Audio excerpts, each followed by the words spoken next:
Assalamualaikum warahmatullahi wabarakatuh. Perkenalkan, nama saya Nadiatul Fadilah, NIM 18053116 dari jurusan Pendidikan Ekonomi Universitas Negeri Padang. Nah, pada video kali ini saya akan membuat media pembelajaran berupa grafis dengan materi yaitu mengenai website e-commerce. Nah, untuk mengetahui lebih lanjut, saksikan video berikut ini. Nah, baiklah, kita langsung saja masuk ke materinya yaitu e-commerce. Nah, terlebih dahulu kita harus mengetahui apa itu e-commerce. E-commerce atau perdagangan elektronik adalah suatu penyebaran, pembelian, penjualan, pemasaran barang atau jasa yang dilakukan secara elektronik atau melalui sistem elektronik seperti menggunakan internet atau televisi, melalui www, melalui jaringan komputer lainnya, dan banyak lagi contoh melalui media dalam penggunaan e-commerce. Nah, e-commerce dapat melibatkan transfer data secara elektronik, pertukaran data secara elektronik, dan sistem manajemen elektronik inventory secara otomatis. Nah, yang terakhir juga dapat menggunakan sistem pengumpulan data secara otomatis. Nah, yang kedua yaitu konsep dari e-commerce. Konsep yang pertama yaitu ada konsep dasar informasi. Konsep dasar informasi ini yaitu konsep yang berbasis dari teknologi informasi dan komunikasi untuk perdagangan dalam penggunaan internet. Penggunaan internet ini digunakan sebagai media informasi dalam melakukan transaksi berupa produk atau jasa. Nah, si customer ini harus memahami terlebih dahulu tentang teknologi sistem informasi dan komunikasi dari e-commerce ini agar dalam pemesanan barang atau jasa mereka tidak melakukan kesalahan atau dapat berjalannya secara efektif. Nah, selanjutnya yaitu analisis sistem. Sebagai penguraian dari suatu sistem informasi menjadi beberapa bagian kecil yang dimaksudkan untuk mengidentifikasi kesalahan, kesempatan, hambatan, dan kebutuhan yang diharapkan oleh konsumen sehingga dapat diusulkan pengembangan dari sistem informasi tersebut. Yang ketiga, perancangan sistem. Setelah tahap analisis sistem, maka diketahui kelemahan-kelemahan dari sistem tersebut. Sehingga dalam tahap ini dibuat persepsi perancangan sistem terhadap sistem informasi yang akan dibangun. Nah, yang keempat yaitu mekanisme e-commerce. Pada mekanisme e-commerce ini, di mana pembeli yang hendak memiliki belanjaan yang akan dibeli bisa menggunakan Shopee Card atau kartu pembelanjaan. Nah, untuk melakukan transaksi terhadap barang-barang yang telah dipilih dan akan dibayar, maka Shopee Card bisa juga berupa formulir dalam web dan dibuat dengan kombinasi CGI, database, dan HTML. Nah, setelah pembelian mengadakan transaksi, maka retailer akan mengirimkan barang yang telah dipesan oleh konsumen.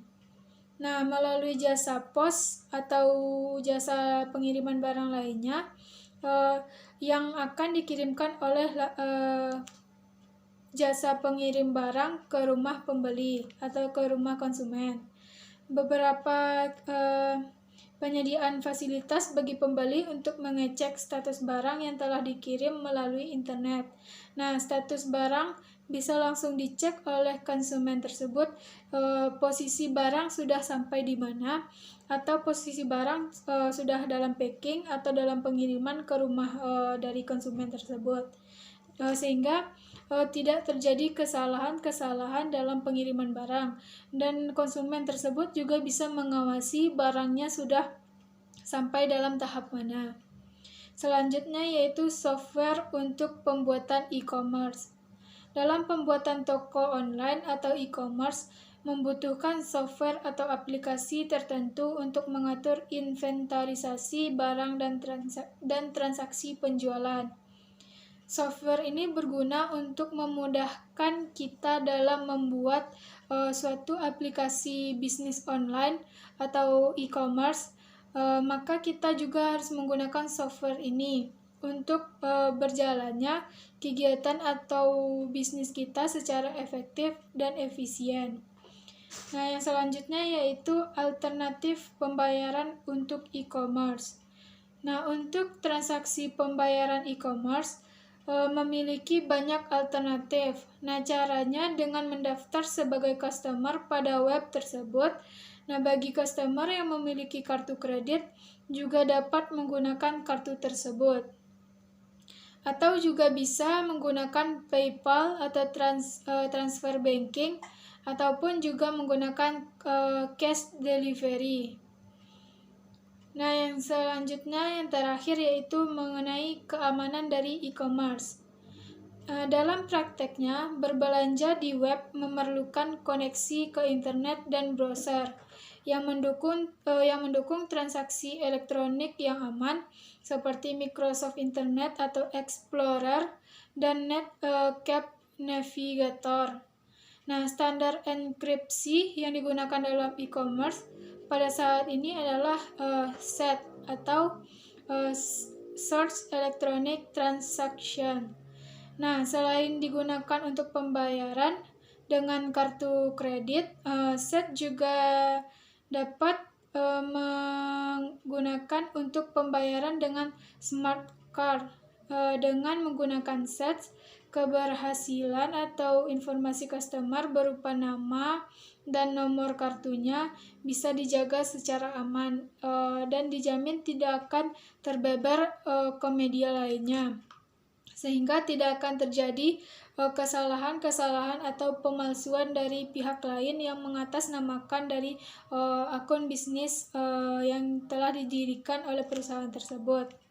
Nah, SET juga bisa menjaga autentikasi atau identifikasi penjualan dari customer, sehingga tidak bisa disalahgunakan oleh sembarangan orang. Nah, itulah keamanan dari e-commerce. Jadi, intinya, keamanan dari media atau bisnis online ini juga sudah ketat, melainkan tidak sembarangan bisa memperoleh data, baik itu data konsumen atau data dari penjual tersebut, maka telah diberikan suatu sistem untuk menjaga keamanan dari masing-masing pihak tersebut. Nah, selanjutnya kita bahas mengenai arsitektur e-commerce. Nah, untuk menjalankan e-commerce dengan baik dan efektif, dibutuhkan suatu pokok-pokok proses yang disebut sebagai arsitektur proses e-commerce.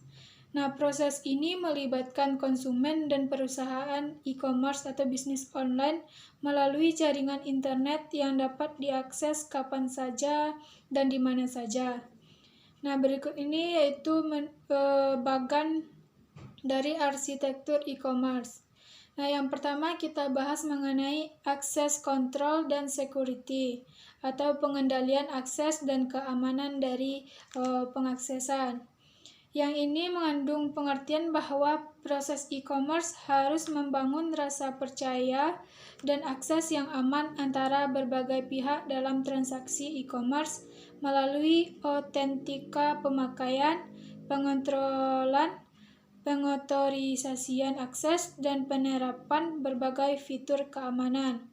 Nah, misalnya, proses-proses ini membangun sistem e-commerce bagi pelanggan untuk mengatakan siapa mereka melalui nama dan kata sandi atau password.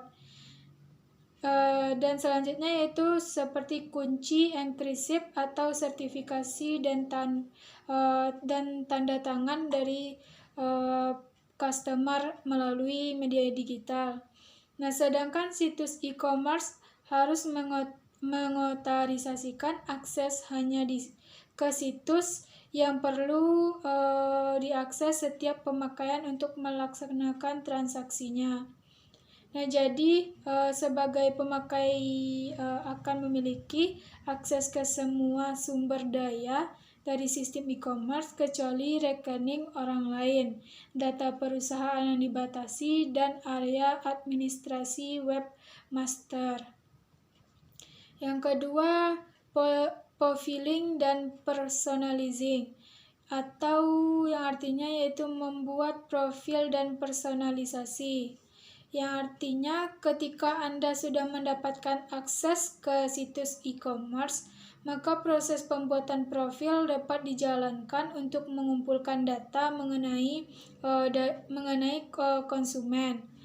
Dan membangun profil elektronik dapat berbagai karakteristik serta preferensi dari customer.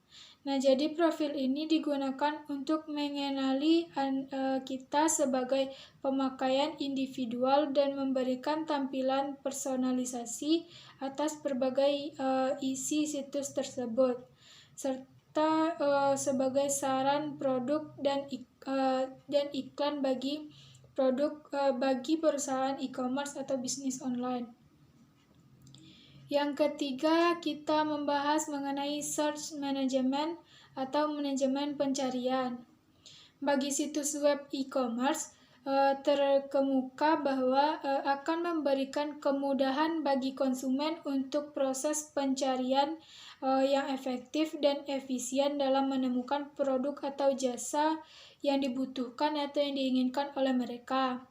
Nah, software e-commerce dapat meliputi komponen mesin pencarian situs web atau dari mesin pencarian e-commerce khusus dari perusahaan teknologi pencarian seperti Google dan Request Technology.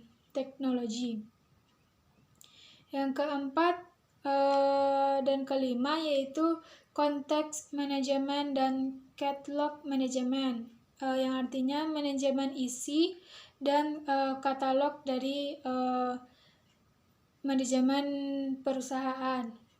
Nah, software manajemen isi membantu perusahaan e-commerce untuk mengembangkan, menghasilkan, mengirimkan, dan memperbaharui maupun menyimpan data teks serta informasi multimedia di situs web e-commerce.